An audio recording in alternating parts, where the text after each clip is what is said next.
মহাভারত কালে মহারাজ যুধিষ্ঠিরের থেকে জ্ঞানী বুদ্ধিমান বিদ্বান পণ্ডিত মানুষ কেউই ছিলেন না। সেই মানুষটা জুয়ার কবলে পড়ে সমস্ত কিছু হারিয়েছিলেন, এমনকি তাদের ধর্মপত্নী দ্রৌপদীকে জুয়ায় আড়তে পর্যন্ত বাধ্য হয়েছিলেন। তাহলে আপনি এতই বুদ্ধিমান যে জুয়া খেলে আপনি কোটি কোটি টাকা জিতে যাবেন, এটা অসম্ভব ব্যাপার। और 65,000 मिलने के साथ ये पूरा पैसा जुआ खेल लेते हैं। और अभी कितना कर्जा है आपके ऊपर?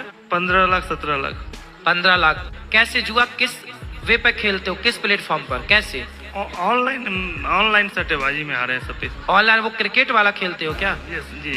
इस बॉल पे छक्का जाएगा चौका वो वाला? हारेगा जीतेगा। কি ভাবছেন জুয়ায় আসক্ত হয়ে ইনি একাই বরবাদ হয়েছেন, ইনি একাই দেনাগ্রস্ত হয়েছেন? না বন্ধু, ভুল ভাবছেন। এনার মতো কোটি কোটি মানুষ জুয়ায় আসক্ত হয়ে বরবাদ হয়ে যাচ্ছেন, দেনাগ্রস্ত হচ্ছেন। কেউ কেউ দেনার জ্বালাতে আত্মহত্যার পথ পর্যন্ত বেছে নিতে বাধ্য হচ্ছেন। इंदौर में ऑनलाइन गेम के चलते एक युवक की मौत हो गई है। ऑनलाइन गेम लूडो में पैसे हारने के बाद खुदकुशी की। पैसे हारने के चलते युवक तनाव में था। मृतक युवक ने एक सुसाइड नोट भी छोड़ा है। और कौशाम्बी में ऑनलाइन गेम के चक्कर में एक युवक ने सुसाइड कर लिया। কোটি কোটি মানুষকে জুয়ায় আসক্ত করে বরবাদ করার পিছনে এই দেবতাদের খুবই গুরুত্বপূর্ণ ভূমিকা আছে। ঠান্ডা ঘরে বসে ঠান্ডা মাথায় পরিকল্পনা করে এই জুয়ার দ্বারাই কিভাবে যুব সমাজকে ধ্বংস করা হচ্ছে, আজকে সেই বিষয়ে আপনাদেরকে জানাবো। দয়া করে আপনারা ভিডিওটি শেষ পর্যন্ত দেখবেন। ভিডিওটি শুরু করার আগে আপনাদের প্রত্যেককে অনুরোধ করছি, চ্যানেলটি অবশ্যই সাবস্ক্রাইব করে দেবেন এবং ভিডিওটি ভালো লাগলে শেষে একটা ছোট্ট লাইক অবশ্যই করে দেবেন। তাহলে চলুন ভিডিওটি শুরু করা যাক। এই জুয়া খেলা যুগ যুগ ধরে চলে আসছে। কখনো পাশা খেলা, ঘোড়ার দৌড়, মোরগে মোরগে লড়াই, তাস, লটারির টিকিট, ক্যাসিনো, আর বর্তমানে অনলাইন জুয়া। এই জুয়া খেলার ব্যাপারে আমরা যদি অতীতের দিকে লক্ষ্য করি তাহলে আমরা দেখতে পাই যে এই জুয়া খেলাটা মূলত ধনী শ্রেণীর মধ্যেই সীমাবদ্ধ ছিল। কিন্তু যেদিন থেকে লটারির টিকিটের প্রচলন শুরু হলো সেই দিন থেকে দরিদ্র শ্রেণীর মানুষকে ধ্বংস করতে বরবাদ করতে শুরু করলো। আর বর্তমানে অনলাইন জুয়া শুরু হওয়ার পরের থেকেই জুয়া বাড়ির ভেতরে প্রবেশ করে গেল। বাড়ির ভেতরে প্রবেশ করেই জুয়া যুব সমাজকে বরবাদ করতে শুরু করলো, ধ্বংস করতে শুরু করলো। জুয়া প্রসঙ্গে যখনই কোনো আলোচনা শুরু করা হয় তখনই কিন্তু মহাভারতে জুয়ার কথা এসে যায়।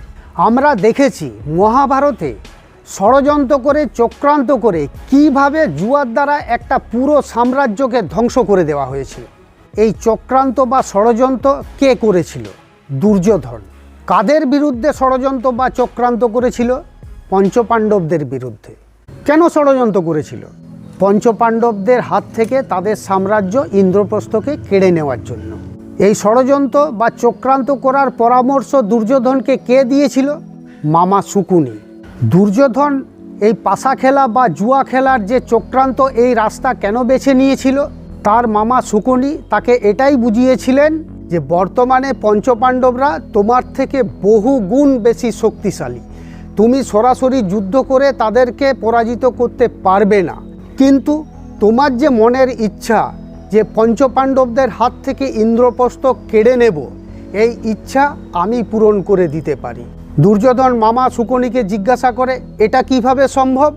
তখন মামা শকুনি দুটো পাশার গুটি দেখিয়ে বলে এই পাশা খেলার দ্বারায়। এই পাশা বা এই জুয়া অস্ত্রযুদ্ধের থেকেও ভয়ানক বিনাশকারী এবং ভয়ঙ্কর। এখানে অর্জুনের তীরও কোনো কাজে লাগবে না এবং ভীমের গদাও কোনো কাজ করবে না। এই যে পাশার গুটি দেখছো, এই পাশার গুটি আমার কথা অনুযায়ী চলে। আমি এই পাশার গুটিকে যা নির্দেশ দেবো, যা বলবো, এই পাশার গুটি তাই করবে। তুমি যদি ওই পঞ্চপাণ্ডবদেরকে আমার সাথে জুয়া খেলাতে বসাতে পারো তাহলে তুমি তো শুধু ইন্দ্রপ্রস্থ চাইছো। আমি পঞ্চপাণ্ডবদের সমস্ত বিষয় সম্পত্তি কেড়ে নিয়ে তোমাকে তার মালিক করে দেবো। পঞ্চপাণ্ডবদেরকে পথের ভিখারি করে দেবো। তাদের কাছে একটা শস্য দানাও থাকবে না, এমন অবস্থা তাদের আমি করে দেব। তুমি যদি রাজি হও তাহলে আমাকে বলো, আর একটা কথা শুনে রাখো ভাগ্নে, যদি কোনো কিছু জীবনে পেতে চাও সেই পাওয়াটাই হচ্ছে গুরুত্বপূর্ণ বিষয়। কোন রাস্তা অবলম্বন করে পেলে এটা কোনো গুরুত্বপূর্ণ বিষয় নয়।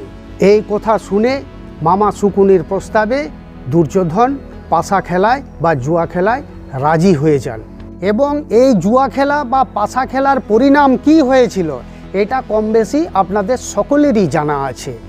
এই জুয়া খেলা বা পাশা খেলা থেকেই কুরুক্ষেত্র যুদ্ধের সূচনা বা শুরু হয়েছিল। এই পাশা খেলা বা জুয়া খেলার আমন্ত্রণ পত্র নিয়ে যুধিষ্ঠিরের কাছে কে গিয়েছিলেন? কাকা বিদুর। কেন কাকা বিদুরকে পাঠানো হয়েছিল? না, কাকা বিদুরকে যুধিষ্ঠির বা পঞ্চপাণ্ডবরা খুবই শ্রদ্ধা করতেন, মানতেন। দুর্যোধন খুব ভালো করে জানতেন যে কাকা বিদুরের নিয়ে যাওয়া আমন্ত্রণ কখনোই যুধিষ্ঠির ফিরিয়ে দিতে পারবে না। এই কাকা বিদুরের আমন্ত্রণে সাড়া দিয়েই যুধিষ্ঠির এই জুয়া খেলায় সম্মত হয়েছিলেন। মহাভারতকালের জুয়া খেলা আর আজকের অনলাইন জুয়া খেলা, এই দুটোকে যদি আমরা পাশাপাশি রেখে তুলনা করি তাহলে আমরা কাকে কোন ভূমিকায় দেখতে পাবো? দুর্যোধনের ভূমিকায় আমরা দেখতে পাবো সরকারকে বা রাজনৈতিক দলগুলোকে। কেন দেখতে পাবো? না, এই যে জুয়া খেলা হচ্ছে, সরকার প্রথমেই 28% জিএসটি কেটে নিচ্ছেন এবং যারা পুরস্কার পাচ্ছেন তাদের কাছে 30% ট্যাক্স কেটে নিচ্ছেন। এছাড়াও চাঁদা নিচ্ছেন, সেটা আলাদা। কিছুদিন আগে ইলেকট্রাল বন্ডে আমরা দেখেছি future gaming and hotel services private limited তারা 1368 কোটি টাকা রাজনৈতিক দলগুলোকে চাঁদা দিয়েছেন। এ থেকেই পরিষ্কার বুঝতে পারা যায় সরকার বা অন্যান্য রাজনৈতিক দলের জুয়ার বিষয়ে কী দৃষ্টিভঙ্গি। এবং সরকারের যেটা সবথেকে বড় লাভ সেটা হচ্ছে যুব সমাজকে এই জুয়ায় আসক্ত করে তাদেরকে মাতিয়ে রেখেছে। যুব সমাজ কাজের দাবিতে যাতে তাদের বিরুদ্ধে পথে নেমে আন্দোলন করতে না পারে সেই জন্য যুব সমাজের হাতে এই জুয়া নামক বিষাক্ত পদার্থটি সরকার ঠান্ডা মাথায় তুলে দিয়েছেন। এটাই সরকারের সবথেকে বড় পাওনা, যুব সমাজকে চুপ করিয়ে রাখা। সরকার এবং রাজনৈতিক দলগুলো বাদ দিয়ে আর কারা কারা এতে লাভবান হচ্ছেন? বিসিসিআই হচ্ছেন, ক্লাবের মালিকগুলো হচ্ছেন, খেলাগুলো সম্প্রচারের জন্য যারা সত্ত্ব পেয়েছেন তারা হচ্ছেন, কতগুলো টিম তৈরি করে দেওয়ার চক্র তৈরি হয়েছে তারা লাভবান হচ্ছেন, এবং অবশ্যই এই ফ্যান্টাসি অ্যাপসের মালিকরা হচ্ছেন। এই যে দেবতাদের দেখছেন, এই দেবতারাও প্রচুর টাকা আয় করছেন। এই ফ্যান্টাসি অ্যাপসের মালিকরা এই দেবতাদের ব্যবহার করছেন কেন? তার একটাই কারণ, কোটি কোটি শিক্ষিত বেকার ছেলে মেয়ে, তাদের হাতে কোনো কাজ নেই, টাকা নেই, পয়সা নেই, হতাশাগ্রস্ত হয়ে তারা পাগলের মতো ঘুরে বেড়াচ্ছে, কি করবে খুঁজে পাচ্ছে না।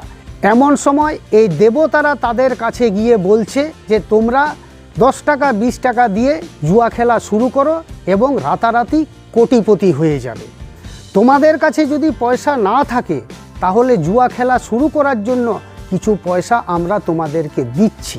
এইভাবে তারা লোভ দেখিয়ে বেকার ছেলে মেয়েদের এবং গরিব মানুষদের জুয়া খেলার জন্য আহ্বান জানাচ্ছেন। এই দেবতাদের সাধারণ মানুষ পাগলের মতো ভালোবাসে, অন্ধ ভক্ত, অন্ধ বিশ্বাস করে। বিশেষ করে যুবক যুবতীরা এদেরকে দেবতার মতো মেনে চলে, দেবতার পাশে এদের ফটো বাঁধিয়ে রাখে, এদের কথা বেদ বাক্যের মতো মেনে চলে।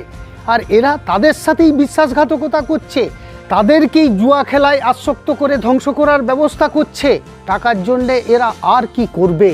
এই দেবতাদের কথাতেই সকলে জুয়া খেলতে আসছে। ফ্যান্টাসি অ্যাপসের মালিকরা যদি সরাসরি জুয়া খেলার জন্য আহ্বান জানান তাহলে তাদের কথায় কেউ জুয়া খেলতে আসবে না, এটা তারা খুব ভালো করে জানেন। এই দেবতারা জানেন যে আমরা টাকার জন্য কি অন্যায় করছি, কি ভুল করছি। সেই কারণেই তারা এই রকম একটা সতর্ক বাণী শুনিয়ে দিয়ে দোষ মুক্ত হয়ে যান। इस खेल में आदत लगना या आर्थिक जोखिम संभव है, जिम्मेदारी से खेलें। इस खेल में आदत लगना या आर्थिक जोखिम संभव है, जिम्मेदारी से खेलें। এই খেলা অভ্যেসে পরিণত হওয়া বা আর্থিকভাবে ঝুঁকিপূর্ণ হতে পারে, দায়িত্ব সহকারে খেলুন। মহাভারতের যুগে যুধিষ্ঠির বা পঞ্চপাণ্ডবদের জুয়া খেলার জন্য আমন্ত্রণ জানাতে গিয়েছিলেন কাকা বিদুর, আর আজকে এই কাকা বিদুরের ভূমিকা পালন করছেন এই দেবতার দল। আর মামা শকুনির ভূমিকায় কারা কারা আছেন? মামা শকুনির ভূমিকায় আছেন এই ফ্যান্টাসি অ্যাপসের মালিকরা বা যারা জুয়া খেলা করাচ্ছেন সেই জুয়ার মালিকরা এবং বিসিসিআই। আর পঞ্চপাণ্ডবদের ভূমিকায় কারা আছেন? এই মুরগির দল, আমরা অর্থাৎ জনগণ, যার যখন প্রয়োজন পড়ে তাদের ইচ্ছে মতো কেটে কেটে আমাদেরকে খান। আমরা সব বিষয়েই চুপ থাকব, আমরা কোনোভাবেই টু শব্দটি করব না, সেই জন্যেই আমাদেরকে কেটে কেটে এনারা খান। আর পিতামা ভীষ্মের ভূমিকায় কারা আছেন? যারা এই জুয়ার বিরোধিতা করছেন তারা, কিন্তু তাদের করার কিচ্ছু নেই। জুয়া চলবে কি বন্ধ হবে সেই সিদ্ধান্ত একমাত্র নেওয়ার ক্ষমতা আছে দুর্যোধনের অর্থাৎ সরকারের। ভারতবর্ষে যে অনলাইন জুয়া খেলা চলছে এ বিষয়ে আইন কি বলছে? 1867 সালে ব্রিটিশের তৈরি করা যে আইন, সেই আইনকে সামান্য কাটাছেঁড়া করে সেটাই আজ পর্যন্ত চলে আসছে।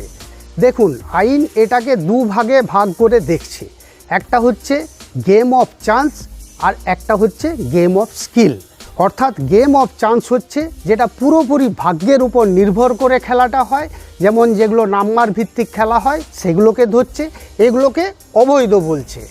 আর গেম অফ স্কিল অর্থাৎ যেখানে দক্ষতা কিছুটা কাজ করে। ধরুন আপনি একটা ঘোড়া দৌড়ের প্রতিযোগিতাতে বাজি ধরেছেন, সেই যে ঘোড়াটার উপরে আপনি বাজি রাখছেন সেই ঘোড়া কোন জাতের এবং তার দেহের গঠন কেমন এবং ঘোড়াটাকে যে দৌড়ানো করাচ্ছে সেই যে রেসের জকি তার রেকর্ড কেমন, অতীতে ঘোড়াটা কেমনভাবে দৌড়েছে, এই সমস্ত কিছু দেখে আপনি একটা আন্দাজ করতে পারবেন যে ঘোড়াটা জিতবে কি হারবে। এটাকে বলছে গেম অফ স্কিল। এখানে দক্ষতা কাজ করছে। এই গেম অফ স্কিলের আওতায় অনলাইন জুয়া খেলাগুলো চলছে। এছাড়াও কেন্দ্র সরকার রাজ্য সরকারের উপর সম্পূর্ণ ছেড়ে রেখেছে যে যে যার রাজ্যে ইচ্ছে মতো এই জুয়া খেলা করাতেও পারে নাও পারে। শেষে আইনটা রাজ্য সরকারের হাতেই কিন্তু দেওয়া আছে। সব শেষে একটা কথা আপনাদের জানিয়ে রাখছি, জুয়া খেলা যেহেতু যুগ যুগ ধরে চলে আসছে সেই জন্য জুয়া খেলার বিষয়ে একটা জিনিস কিন্তু পরিষ্কার হয়ে গেছে, সেটা হচ্ছে জুয়ার ফলাফল। দেখুন, জুয়া যারা খেলা করায় অর্থাৎ যারা জুয়ার মালিক তারা কোটি কোটি টাকা রোজগার করবে, আর যারা জুয়া খেলবে তারা ধ্বংস হবে, বরবাদ হবে, দেনাগ্রস্ত হবে, এটা নিশ্চিত।